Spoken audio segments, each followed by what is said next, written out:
Saya akan bicara lanjutan dari khotbah saya di minggu sore. Ya, minggu lalu kan Pak Ernesto khotbah bagaimana iman dan ketaatan itu berjalan bersama-sama. Kalau Pak Sifki berkata dia bukan cuma taat tapi toat katanya begitu ya.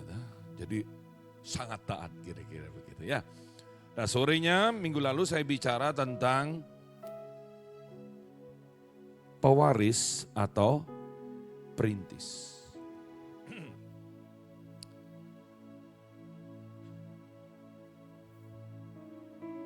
Bapak Ibu coba jawab saya, tidak usah angkat tangan, cuma ahem aja.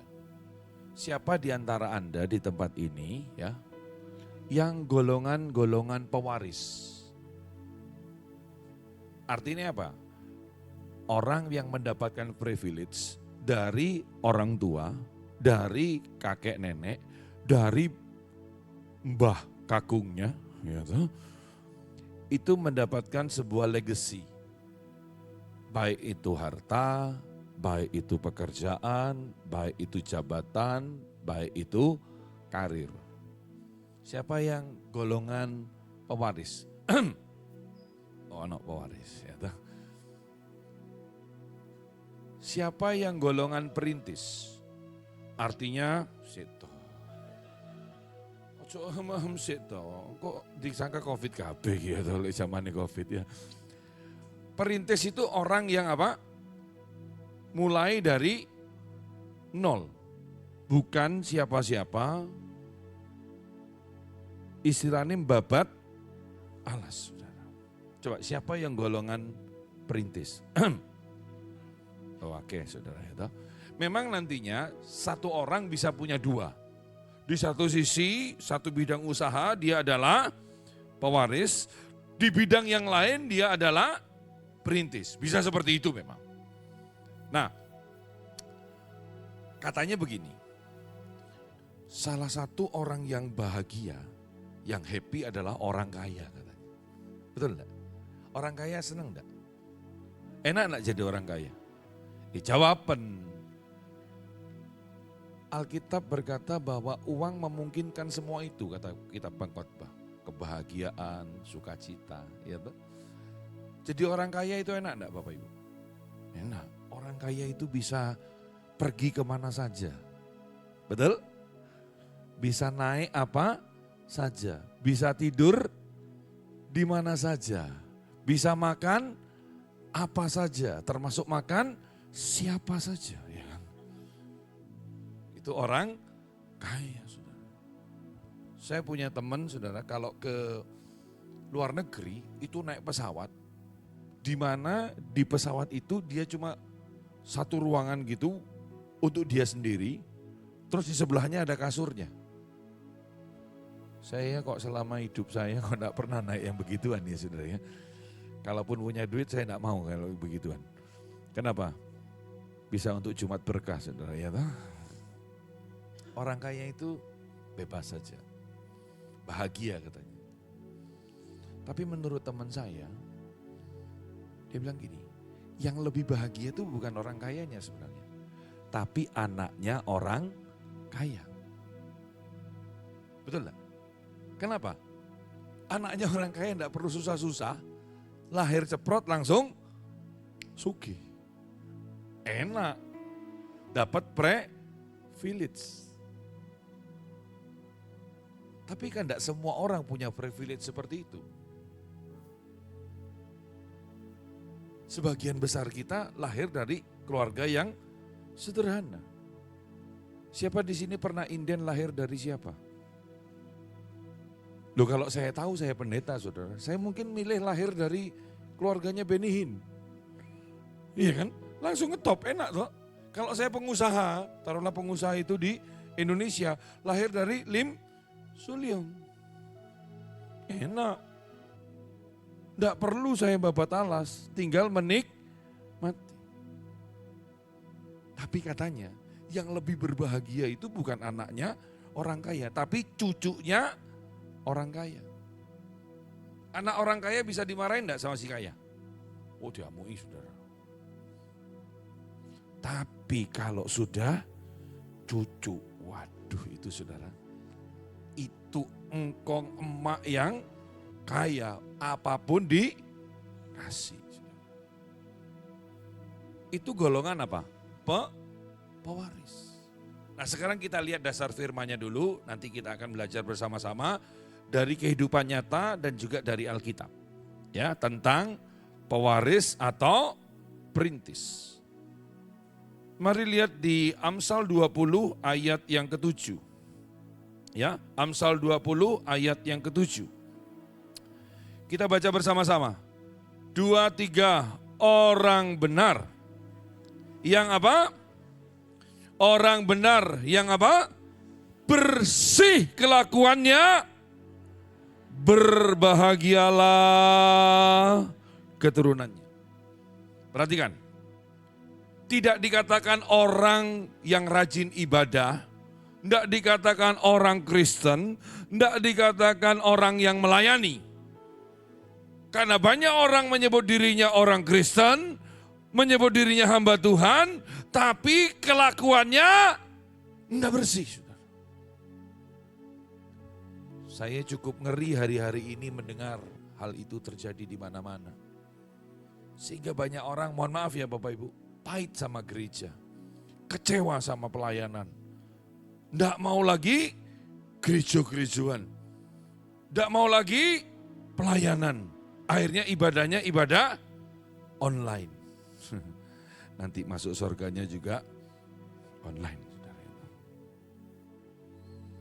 Tapi dikatakan oleh firman Tuhan orang benar yang bersih kelakuannya, dikatakan apa? Berbahagialah siapa? Keturunannya.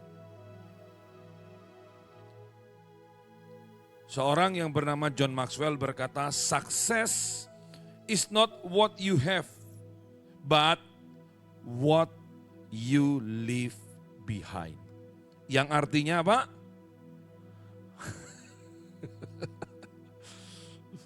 Ya sukses itu bukan apa yang kamu punya, tapi apa yang kamu tinggalkan.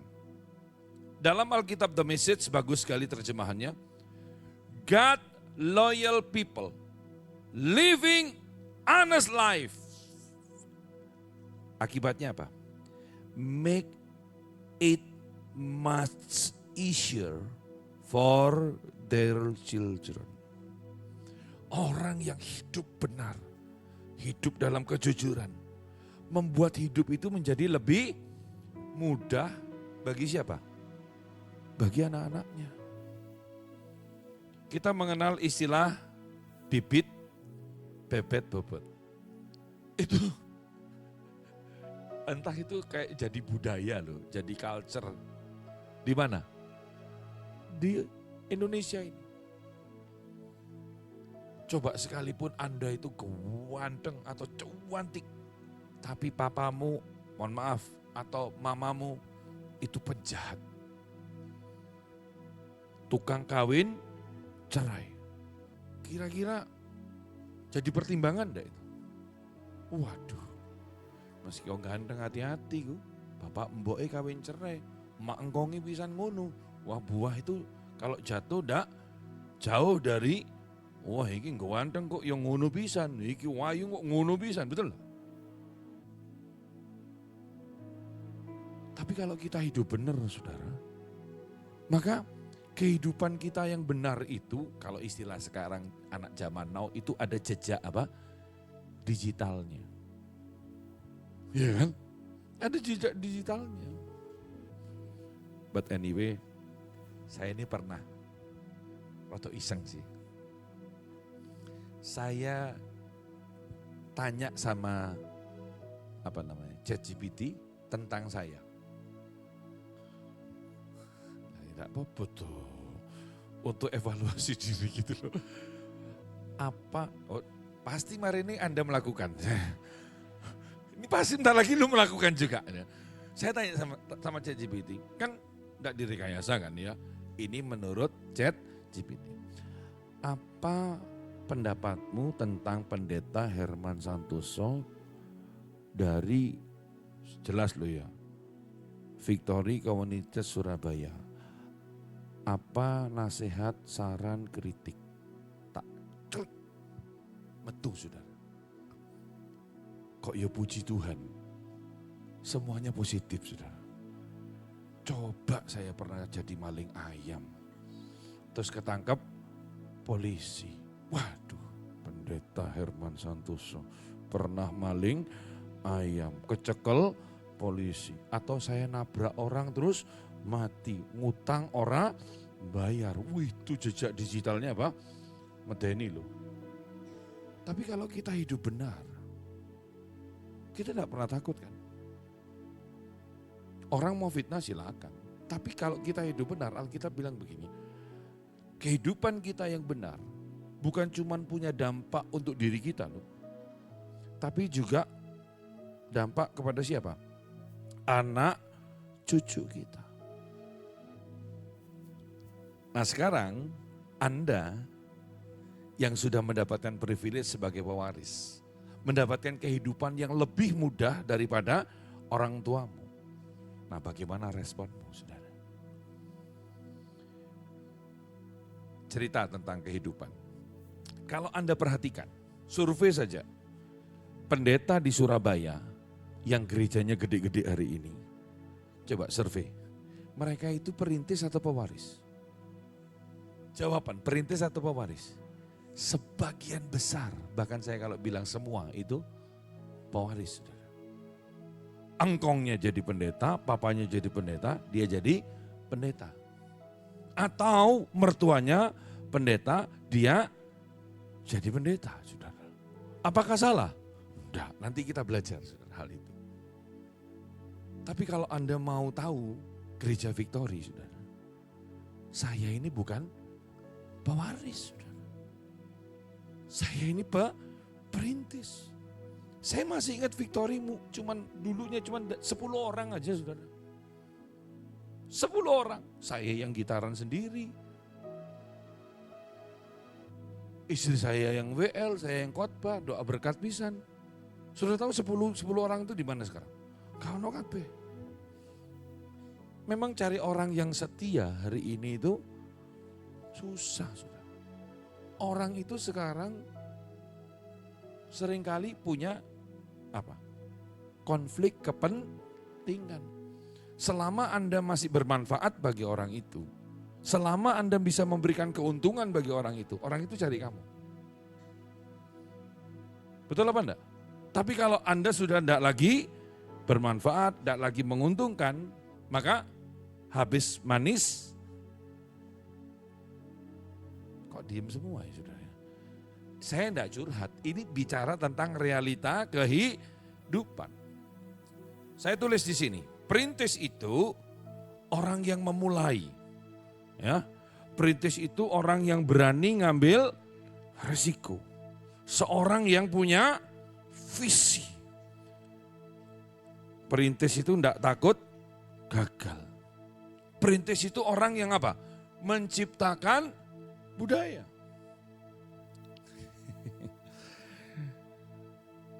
Ini mungkin bagi Anda yang enggak tahu atau yang mengikuti online, tak kasih tahu.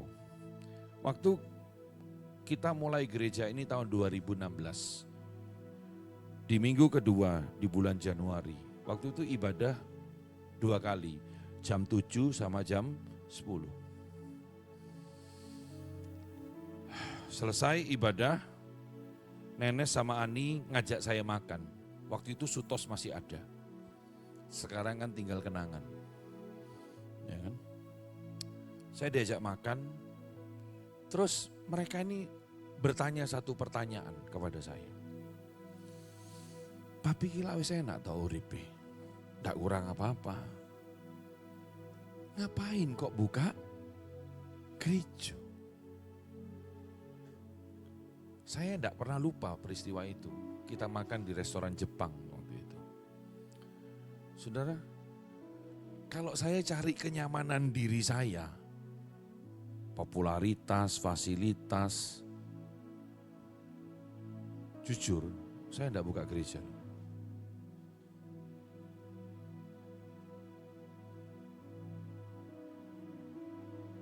Tapi kenapa saya buka gereja? Yang saya pikirkan bukan saya.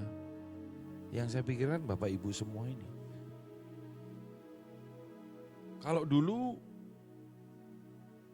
orang mau ketemu saya butuh waktu 3 bulan untuk ketemu. Untuk saya bisa ketemu sama dia.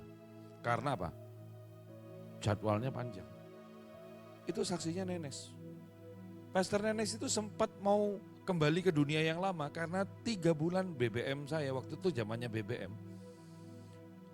Enggak saya balas, saudara. Di tengah keputusasaannya akhirnya saya BBM dia. Kamu bisa ketemu papi. Langsung saudara ketemu. Sangat appreciate waktu itu. Karena nunggu 3 bulan. Angel makanya dihargai. Saiki. Anda mau ketemu saya? Tinggal datang ke Victory. Tiap minggu saya tidak pernah pergi kok saudara. Saya di sini. Kenapa saya berani melakukan itu? Karena seorang perintis itu berani ngambil resiko. Amin.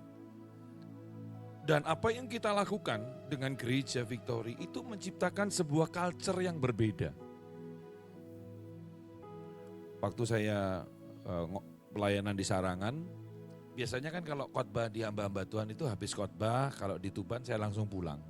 Tapi karena ini nginep di Sarangan, saya bisa ngobrol sama mereka. Jadi pas di Telaga Sarangan di malam yang dingin, saudara ya.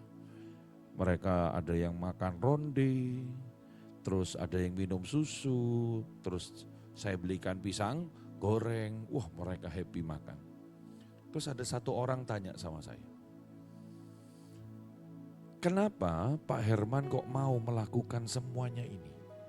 Dengan program kita dah, mau program bedah gereja, bedah rumah, bedah langgar, wis peduli sesama, apa segala macam. Kenapa Pak Herman kok mau melakukan ini?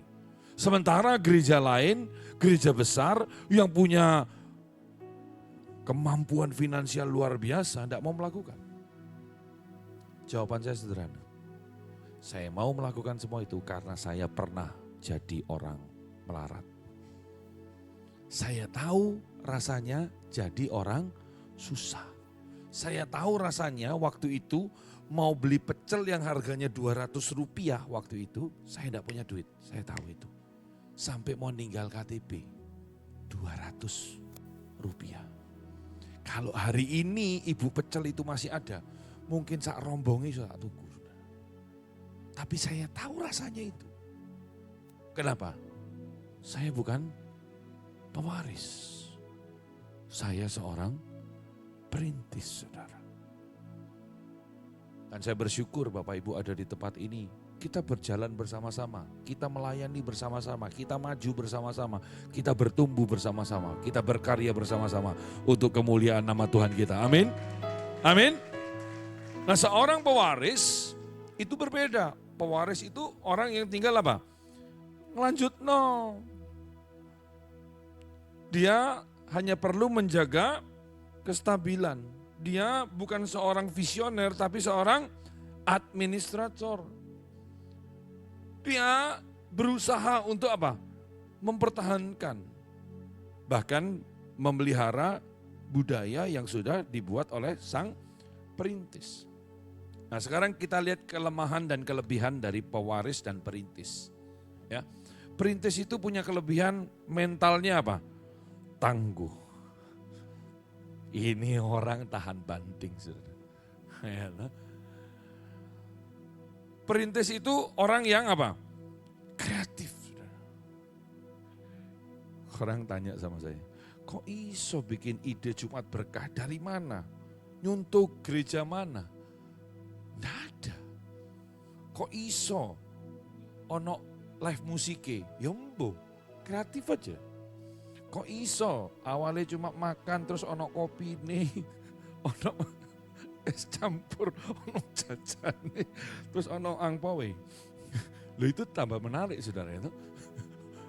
Datanglah hari Jumat, beneran. Datanglah hari Jumat, datang lihat-lihat gitu. Ngajak ngobrol mereka. Saudara akan sangat bersyukur hidupmu kalau makan 3 kali sehari. Ya, toh? Ya orang yang jadi perintis itu mudah beradaptasi. berani ngambil keputusan, tahan menghadapi tekanan. Itu kelebihan dari seorang perintis. Tapi perintis juga punya apa? Kelemahan. Kelemahannya apa? Mudah lelah, capek. Saudara. Saya sering ini. Dulu, sekarang lebih sering. Kadang capek. Saudara. Saya tidur aja baru cuma 4 jam tidur hari ini. Tapi saya harus bisa ngelewati semuanya. Kelemahannya perintis itu merasa harus mengerjakan semuanya sendiri. Ini kejelekannya. Sulit apa? Mempercayai orang lain. Kenapa? Karena cenderung perfeksionis. Nah, itu dulu istri saya kayak gitu. Wabe ditangani saudara. Tak mau belajar didelegasi saya bilang gitu. Ojo kabeh-kabeh mbok tangani. Loh, ada loh saudara gereja yang kayak begini. Jadi saya tahu gembalanya itu nyambut jemaat, setelah jam ibadah gembalanya itu ke depan, mimpin pujian sambil gitaran. Terus setelah itu dia khotbah-khotbah sendiri, persembahan dia jalanin sendiri. Selesai doa berkat dia doa sendiri, terus selesai doa berkat dia lari di pintu keluar dia nyalami jemaat. Lek koyok ngini gak suwi umur biasanya. Kenapa? Semua ditangani sendiri. Karena itu perintis tuh kayak begitu. Iya, yang perintis-perintis masih gini. Iya. Dan perintis itu rentan apa? Kesepian karena sedikit orang yang memahami visinya. Saya rasa semua Anda harus dengar khotbah ini bukan cuma sekali. Renungkan baik-baik. Karena waktu saya mempersiapkan ini saya juga berkaca ini. Karena firman itu pedang bermata dua. Bukan cuma untuk Anda loh, tapi juga ini untuk saya. Pewaris punya kelebihan apa? Memiliki fondasi yang kuat. Tidak perlu memulai dari nol. Memiliki mentor dan sistem. Lebih mudah menjaga apa? Stabilitas. Itu kelebihan dari pewaris.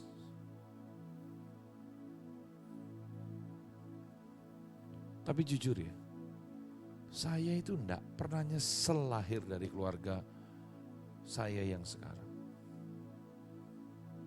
Sekalipun sejujurnya ini, tidak ada warisan uang yang diberikan oleh orang tua saya. Tidak ada. Yang ada cuma apa? Warisan iman dari mama saya. Mama saya terus berdoa. Sehari 3 kali berdoa. Sama seperti Daniel berdoa di Alkitab. Ngadepi apapun doa. Ngadepi apapun doa. Itu yang saya lihat. Dikhianati papa saya, diselingkuhi papa saya, duitnya dihabiskan mama saya, doa. Itu yang saya lihat. Anda mau tahu latar belakang seseorang, salah satunya lihat kalau dia lagi makan. Lek anak wong sugih, lek mangan ku biasanya iwake akeh, segone titik. Anake wong sugih, lek anak penuh perjuangan saudara. Anake wong melarat saudara. Iku segone akeh, iwake titik. Biasanya engko iwake dimakan. Nah itu pinter loh saudara. Loh kok ngerti ya tuh. Senasib kita ini kan. Loh saudara. Saya ini kalau makan ayam. Bukan makan ikan ayam loh ya, hati-hati loh ya. Banyak orang bilang, makan daging apa? Ikan ayam. Loh dagingi apa? Ikan ayam. Ini salah 3 versi ini saudara. Ada daging, ada ikan, ada ayam. Kak mudeng pasti Anda ya. Anda ini IQ-nya soalnya terlalu tinggi saudara ya. Saya kalau makan ayam itu kesukaannya dua. Berutu sama kepala. Loh, kok aneh? Memang. Karena saya tidak mau jadi ekor, maunya jadi, nah itu kan cuma alasan kutok, saudara. Karena ngerti firman. Gitu. Sebenarnya itu karena apa? Karena orang, khususnya papa saya dulu, itu hanya bisa belikan kepala. Karena kepala itu murah. Dan di tempat saya dulu di desa, jarang ada yang mau makan berutu. Jadi berutunya dikai bonus. Jadi itulah penyebabnya kenapa saya suka kepala dan berutu. Iku ono alasane Pak Bu. Coba anak zaman now, kepala, gilani. Dibuak kepalanya. Nek ketemu awak-awak dewe iki, wah itu makanan lezat ya. Pewaris itu lebih mudah menjaga stabilitas daripada perintis. Namun pewaris punya kelemahan. Kelemahannya apa? Daya juangnya bisa melemah jika terlalu nyaman. Seringkali ada dalam zona nyaman. Kelemahan dari pewaris yaitu apa? Takut ngambil resiko. Kelemahan pewaris yaitu apa? Mudah membandingkan diri dengan pendahulunya. Kelemahan pewaris yaitu apa? Rentan hidup dari reputasi generasi sebelumnya. Istilahnya mental, iya. Karena belum ngalami apa? Tempaan, ujian, tantangan, problema kehidupan. Nah saya kasih siklus kehidupan, saya baca dari satu buku ini saudara.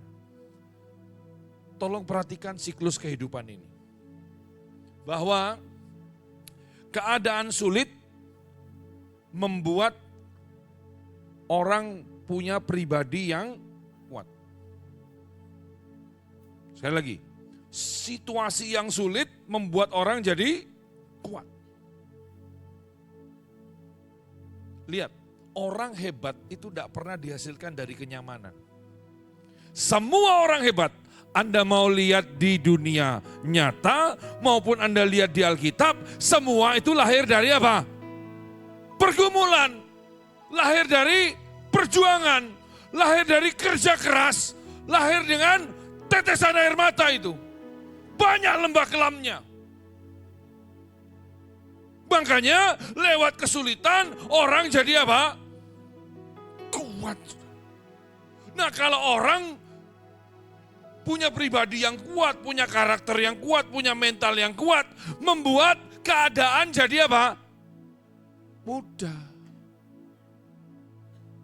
Sekarang orang bilang keadaan tidak baik-baik saja. Saya mau tanya, bagi siapa? Bagi siapa keadaan tidak baik-baik saja? Bagi mereka yang tidak punya duit.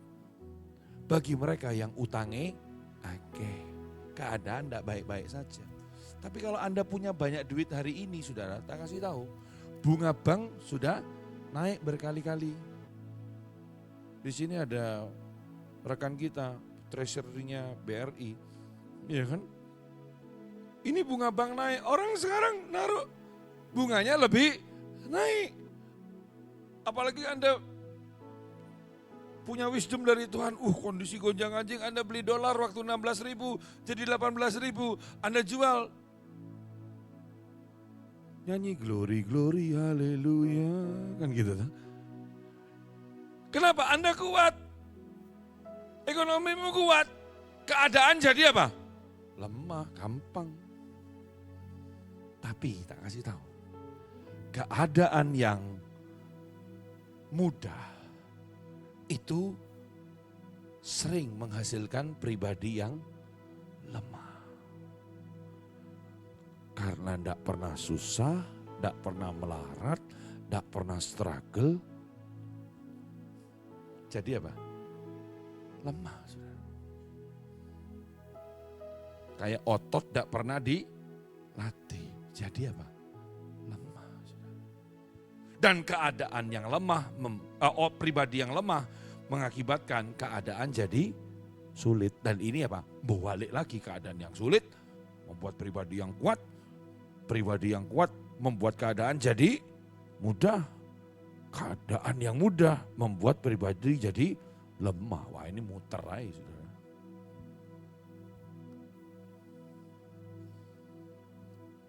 Nah, sekarang mari kita lihat di Alkitab. Ya, kalau tadi saya bicara secara psikologis dan dari sisi leadership, sekarang lihat dari Alkitab. Pelajaran dari perintis dan pewaris.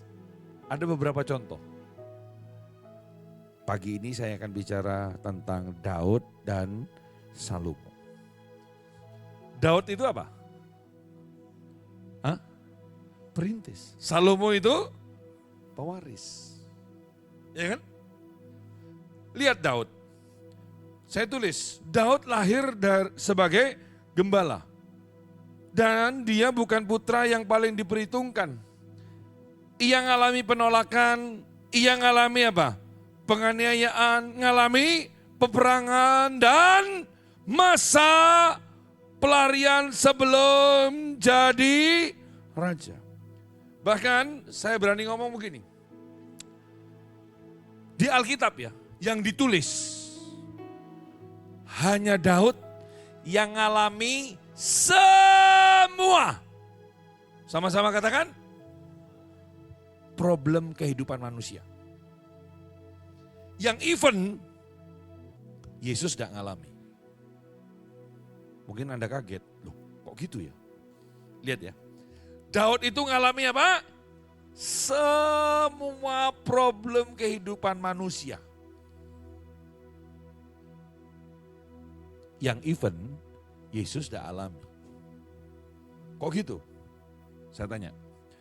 Daud ngalami masalah enggak dengan orang tuanya? Ini anak tertolak loh.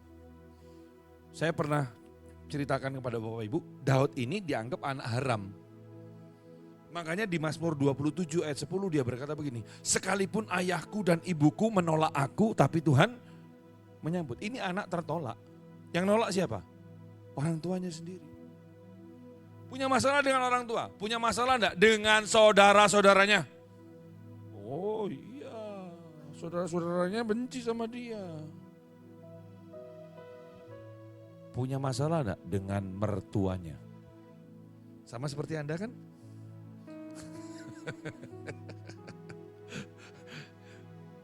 Jadi tidak usah lebay. Daud ngalami. Mertuanya Daud siapa? Ya itu loh. Rajanya sendiri, itu mertuanya. Daud punya masalah enggak dengan anaknya? Iya, siapa itu? Absalom yang berontak. Daud punya masalah enggak dengan orang kepercayaannya? Iya, orang kepercayaannya itu mengkudeta dia kerja sama-sama Salomo. Orang kepercayaannya namanya siapa? Ahitofel. Sampai dia bilang gini, kalau orang lain yang nusuk aku tidak ada masalah. Tapi kamu yang sehidangan dengan aku, ngangkat tumit terhadap aku, membuat aku takut. Itu Daud. Daud punya masalah enggak dengan istrinya, dengan pasangannya? Hei, iyo. Daud pernah enggak ngalami masalah ekonomi? Pernah, saudara. Jadi Daud ini paket komplit. Tapi Daud ini hebat. Dia lahir dengan berbagai macam masalah. Dia jalani kehidupan bukan kehidupan yang mudah. Tapi perhatikan, saya tulis. Pengalaman ini justru membentuk apa? Kerendahan hati. Yang kedua, keberanian. Dan yang ketiga, ketergantungan kepada Tuhan.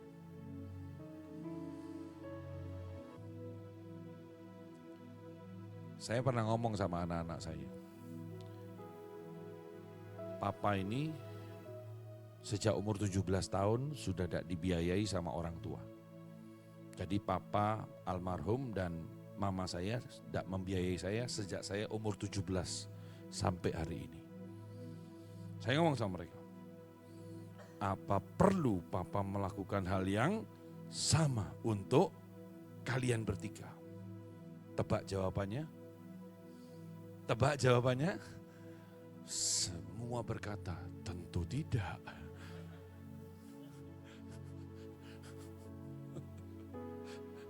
Saya ini belajar hidup sama Tuhan dari umur 17 tahun sampai sekarang. Sekarang kan 28. Jadi forever young, I want to be forever young. Daud punya kekuatan yang luar biasa. Sebagai seorang perintis, dia berani ngadepi resiko. Dia cepat bertobat ketika berdosa. Dia punya kedekatan, keintiman dengan Tuhan. Lihat mazmur-mazmurnya Daud. Hanya dekat Allah saja, aku tenang. Perhatikan, dia tidak ngomong begini. Kalau aku dekat jenderal-jenderalku, kalau aku lihat hartaku yang limpah, kalau aku dekat permaisuri dan selir-selirku yang cantik, aku merasa tenang. Dia tidak ngomong gitu loh.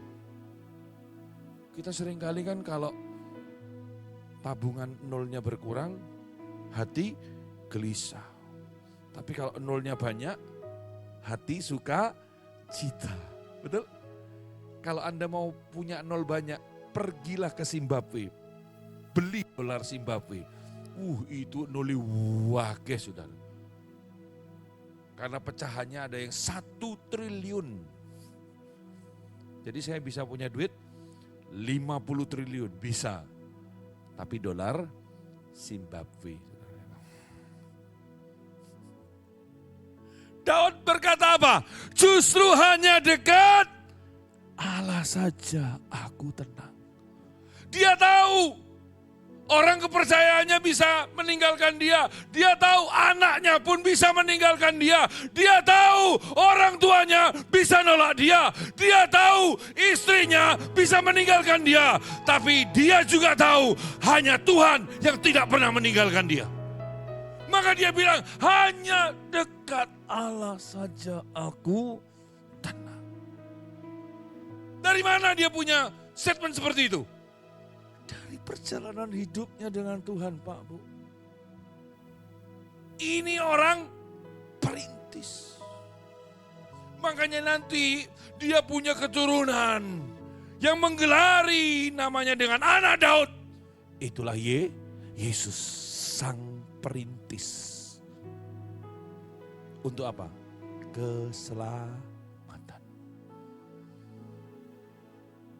Sebagai seorang perintis, dia justru membentuk kerajaan dari masa yang penuh apa? Konflik. Gak gampang. Gak gampang. Beda dengan Salomo. Salomo sang pewaris. Salomo menerima kerajaan yang stabil, terus kaya, terus dihormati. Ia memiliki hikmat yang luar biasa dan membangun bait Allah. Kalau Anda mau tahu, di zaman Salomo, Alkitab berkata, perak itu tidak ada harganya. Itu zaman Salomo. Bayangin kalau kita hidup di zaman Salomo. Dan kita bawa perak itu sampai sekarang. Harganya berkali-kali lipat sudah perak ini. Kenapa sampai perak ada harganya? Karena pada zaman Salomo, Israel ada di masa keemasan yang luar biasa. Saking banyaknya emas. Sampai perak tidak ada harganya. Hari ini orang mau beli emas susah. Ganti dengan apa? Perak. Disepuh emas. Supaya ketok emas. Ini fakta. Namun, lihat. Di akhir hidupnya. Sang pewaris menyimpang karena hatinya terbagi oleh pengaruh istri-istrinya dan penyembahan berhala. Lihat kekuatan Salomo itu apa? Sangat berhikmat. Seorang ahli administrasi. Membangun proyek yang besar. Itu, aduh kalau saya jelaskan kepada Bapak Ibu, itu pembangunan bait Allah, berapa emas yang dipakai dan segala macam. Itu adalah bangunan termahal di dunia yang pernah ada saat ini. Termahal. Ya proyeknya besar banget. Terus kekuatan Salomo adalah membawa Israel mencapai puncak kemakmuran. Tapi yang terjadi, Salomo punya kelemahan yang mengerikan. Terlalu nyaman dalam kemakmuran. Ini yang saya sebut tidak pernah susah. Salomo tidak pernah dikejar-kejar. Lahir sudah enak. Kurang mengalami sekolah penderitaan. Katakan sekolah penderitaan. Pak, Bu, katakan. Coba tanya sama sebelahnya. Kamu wis lulus belum? Halo. Dari mukanya kok belum lulus-lulus ya. Ulang terus. Dan Salomo apa? Melakukan kompromi secara rohani. Saya tulis di Alkitab itu ada 3 tokoh yang dipakai Tuhan luar biasa, tapi mereka tidak pernah mengalami proses kehidupan. Dan 3-tiganya diawali dengan huruf S. S yang pertama yaitu Simpson. Simpson ini hebat enggak? Kalau zaman sekarang Simpson ini termasuk Avengers. Musuhnya Hulk ini. Gitu. Simpson itu 1 orang lawan 1000, yang menang siapa? Simpson. Keren enggak? Ini ngangkat daun pintu gerbang jalan 60 kilo. Yang diangkat daun pintu gerbang. Lu ngangkat kursi ini aja ini 60 kilo langsung boyokan kabeh. Simpson keren enggak? Hebat. Tapi lihat, pernah enggak Anda lihat Simpson mengalami penderitaan? Tidak ditulis di Alkitab. Dia lahir sudah jadi nasir Tuhan. Yang terjadi apa? Akhir hidupnya. Dia jadi badut. Dia jadi bahan ketawaan dari orang Filistin. Matanya buta, saudara. Tragis, saudara. S yang kedua siapa? Saul.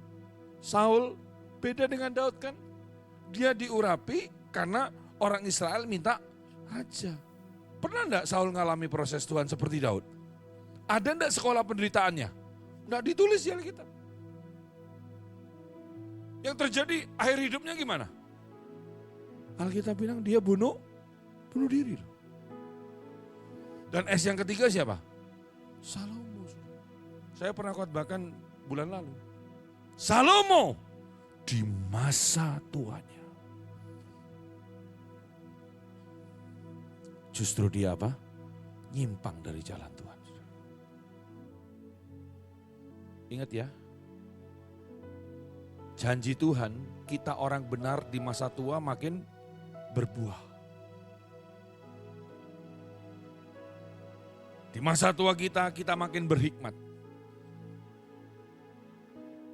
Tapi kita juga harus hati-hati loh.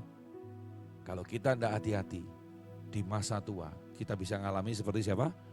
Salomo, nyimpang dari jalan Tuhan. Daud, lihat, ini orang mengalami penderitaan, tantangan, ujian, masalah yang tidak mudah.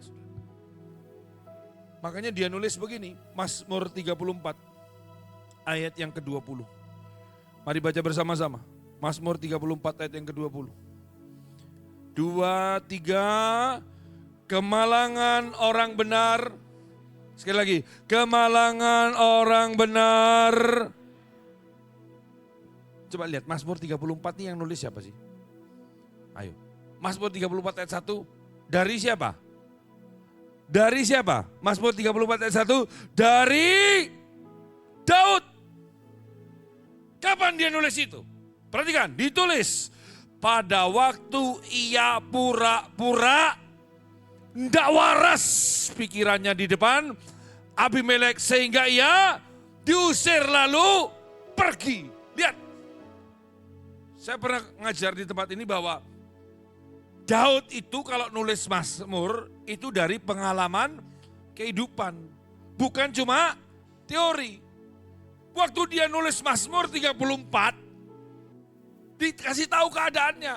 Dia dapat Mazmur 34 nih, waktu dia pura-pura jadi orang ODGJ. Karena nyawanya terancam di depan Abimelek.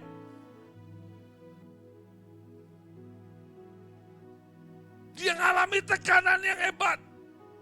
Di satu sisi dia jadi buronan dari sisi Israel.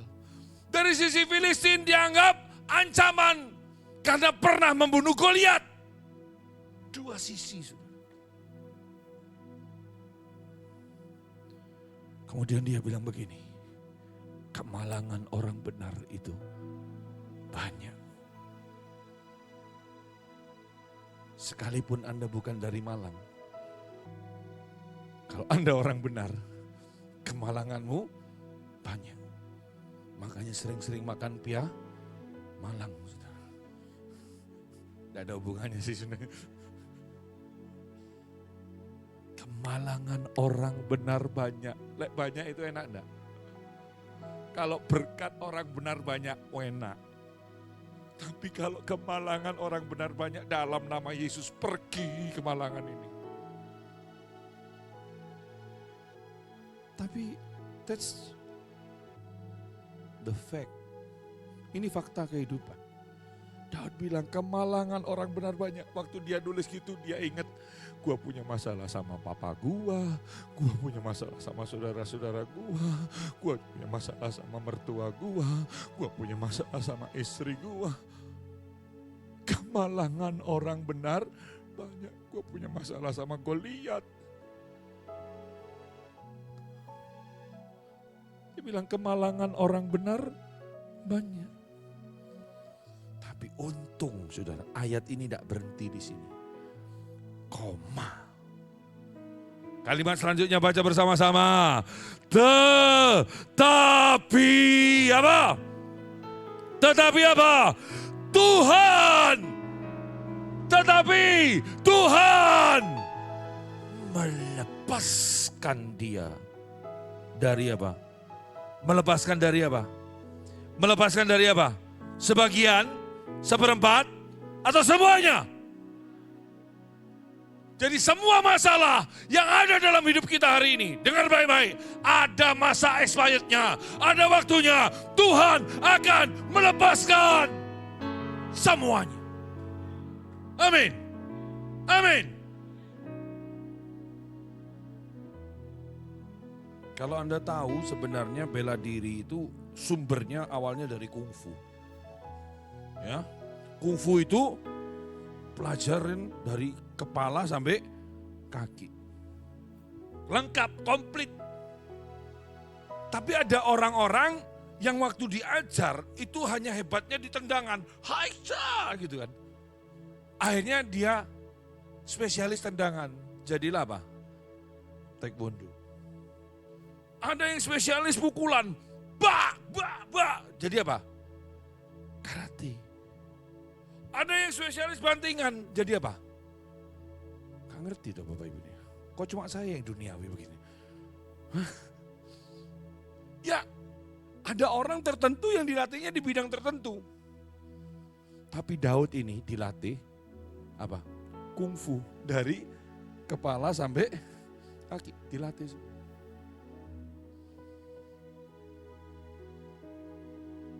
Maka dia bilang, kemalangan orang benar itu banyak.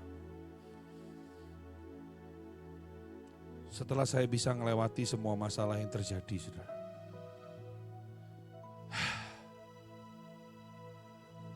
Sekarang ini kalau ada orang cerita sama saya masalahnya, saya cuma ketawa. Hari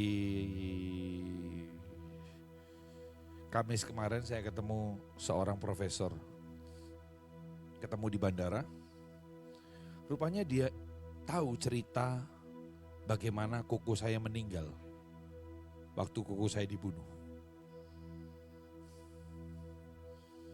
Terus saya tanya, kejadian ini sudah 14 tahun yang lalu, bulan Februari. Dia tanya sama saya, kenapa kamu dulu kok tidak membuat rame masalah kukumu? Kan jelas kukumu tuh dibunuh orang dulu. Iya Pak.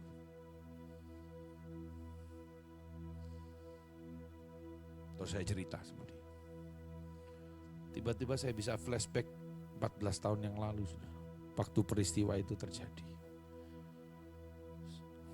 Dan tiba-tiba saya bilang gini, iya ya, oh masalah nyawa saja sudah pernah tak lewati. Masalah apa lagi? Dilatih masalah keuangan, dilatih masalah kesucian, dilatih masalah kesetiaan, dilatih masalah keluarga, dilatih masalah komitmen. Wis dilatih semua. Tantangannya banyak, masalahnya banyak. Tapi apa? Tuhan melepaskan. Lihat akhir hidupnya dan kita selesai ya. Akhir hidup seorang perintis dan akhir hidup seorang pewaris. Lihat. Daud sebagai perintis. Di 1 Raja-Raja 2 ayat 10 berkata apa? Kemudian Daud mendapat peristirahatan bersama nenek moyangnya dan ia dikuburkan di kota Daud. Lukas yang menulis Kisah Para Rasul memberikan sebuah deskripsi yang bagus. Kisah Rasul 13 ayat 22. Setelah Saul disingkirkan, Allah mengangkat Daud menjadi raja mereka. Tentang Daud Allah telah menyatakan, aku telah mendapat Daud bin Isai, seorang yang berkenan di hatiku dan yang melakukan segala kehendak. Dalam terjemahan bahasa Inggrisnya dikatakan, I have searched the land and found this David, son of Jesse. He is a man whose heart beats to my heart. Detak jantungnya itu nempel dengan hatinya Tuhan. A man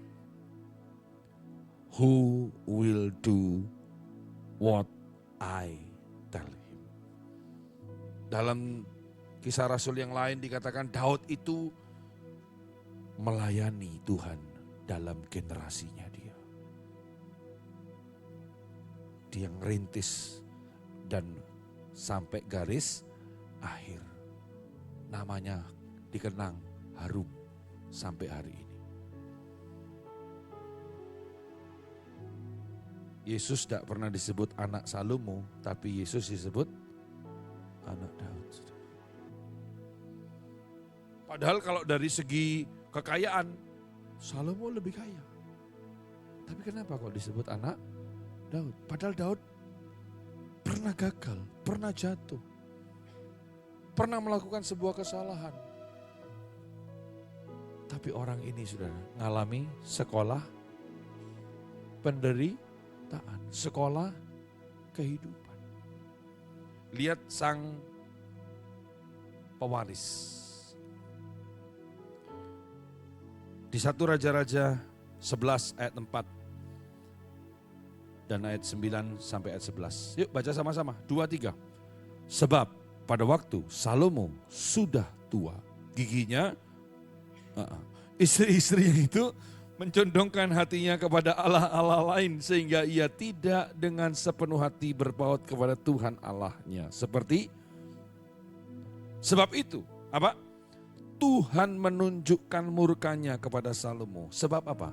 Hatinya telah menyimpang daripada Tuhan Allah Israel. Yang telah 2 kali menampakkan diri kepadanya. Dan yang telah memerintahkan kepadanya dalam hal ini supaya jangan mengikuti Allah-Allah lain. Akan tetapi ia tidak berpegang pada yang diperintahkan Tuhan. Lalu berfirmanlah Tuhan kepada Salomo. Oleh karena begitu kelakuanmu, yakni engkau tidak berpegang pada perjanjian dan segala ketetapanku yang telah kuperintahkan kepadamu, maka sesungguhnya aku akan mengoyakkan kerajaan ini daripadamu dan akan memberikannya kepada siapa? Hambamu. Hati-hati. Ini sebuah peringatan yang mengerikan. Kalau Anda dalam kehidupanmu tidak pernah mengalami proses sama seperti Salomo, saya khawatir sebagai seorang pewaris, Anda tidak bisa menyelesaikan apa yang menjadi rencana Tuhan dalam hidup. Hati-hati. Makanya waktu Daud mau meninggal, ada satu pesan yang diberikan Daud kepada Salomo secara pribadi. Di 1 Tawarik 28 ayat 9. Yuk baca sama-sama. Ini pesannya Daud sebenarnya. Dan sebenarnya ini merupakan intisari kehidupan. Dari apa yang sudah Daud jalani dengan Tuhan. Daud ngomong begini, dan engkau anakku Salomo, kenalah Allahnya ayahmu. Dia ngomong apa? Kenal itu Allahnya bapakmu. Bapakmu ini seorang perintis. Aku mulai dari nol, bukan siapa-siapa. Aku tidak punya privilege apa-apa. Kenalah Allahnya ayahmu. Dan apa? Beribadahlah kepadanya dengan tulus ikhlas dan dengan rela hati. Sebab Tuhan menyelidiki segala hati dan mengerti segala niat dan cita-cita. Jika engkau mencari Dia, maka Ia berkenan ditemui olehmu. Tetapi jika engkau meninggalkan Dia, apa yang terjadi? Ia akan buang engkau untuk selamanya. Kejadian enggak pesannya Daud kepada Salomo? Jawab saya, kejadian enggak? Kejadian, saudara.